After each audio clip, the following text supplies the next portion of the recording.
हरे कृष्णा।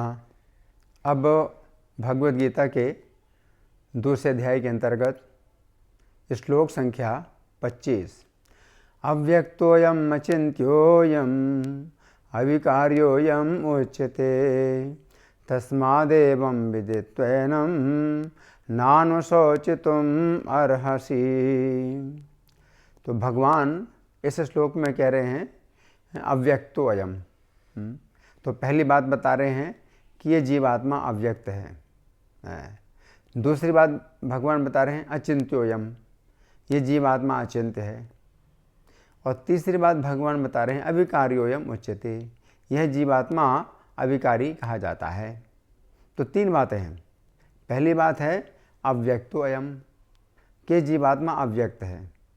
तो अव्यक्त का एक अर्थ होता है अदृश्य, जो दिखाई ना दे। तो जो शरीर के अंदर जीवात्मा है ये दिखाई नहीं देता है, लेकिन शास्त्रों में बताया गया है कि ये बाल की नोक के 10,000वें हिस्से के बराबर है। इतना छोटा है कि इसे किसी भी सूक्ष्मदर्शी यंत्र के द्वारा देखा नहीं जा सकता है। तो इसलिए भगवान कह रहे हैं अव्यक्तोयम। आप अपने किसी भी प्रयोग के द्वारा इसको नहीं देख सकते हैं, ये अव्यक्त है। फिर दूसरी बात भगवान कह रहे हैं अव्यक्तोयम अचिंत्योयम, ये जीवात्मा अचिंत्य है ना। तो अचिंत्य का अर्थ है कि अपनी चिंतन शक्ति के द्वारा भी आप इस जीवात्मा को नहीं जान सकते, है ना। तो कोई कितना भी चिंतन करे तो जीवात्मा को इस प्रकार से नहीं जान सकता, है ना। जैसे कि कोई बच्चा होता है, तो अपने पिता के बारे में अगर जानना चाहे कि मेरा पिता कौन है, तो वो कितना भी चिंतन करे वो नहीं जान सकता। उसकी माता बताती है कि हे पुत्र, ये तुम्हारे पिताजी हैं, तो पुत्र जान सकता है। तो उसी प्रकार से जीवात्मा के बारे में जो सूचना है ये हमें वैदिक शास्त्रों से प्राप्त होती है। तो अचिंत्योयम।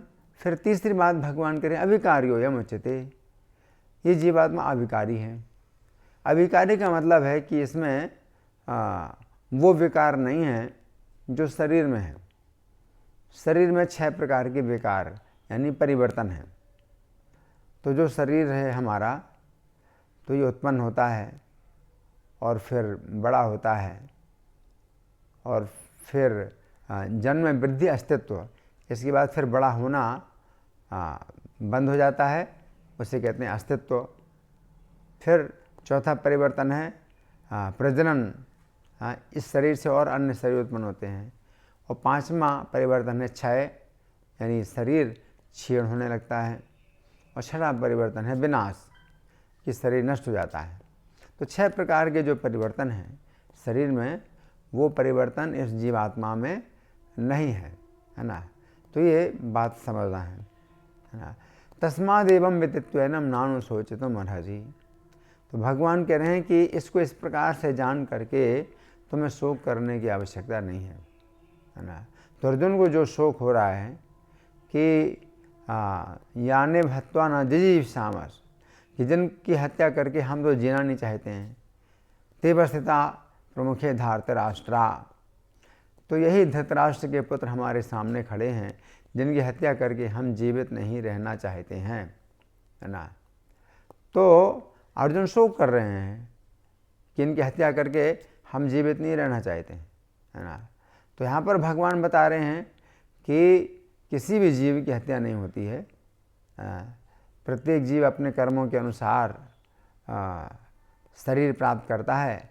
अपने कर्मों के अनुसार शरीर छोड़ करके दूसरा शरीर प्राप्त करता है और अलग अलग स्थानों में दूसरा शरीर प्राप्त करता है। तो हमारा किसी भी जीव के साथ स्थायी साथ नहीं होता है, संगति। किसी जीव के साथ हमारी स्थायी संगति नहीं होती है, कि स्थायी संगति केवल हो सकती है कृष्ण के को केंद्र बना करके।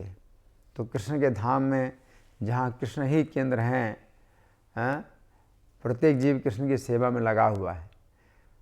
तो ऐसी स्थिति में जो जीव होते हैं तो वे एक दूसरे के साथ रह सकते हैं और मृत्यु और जन्म उनको नहीं होता है।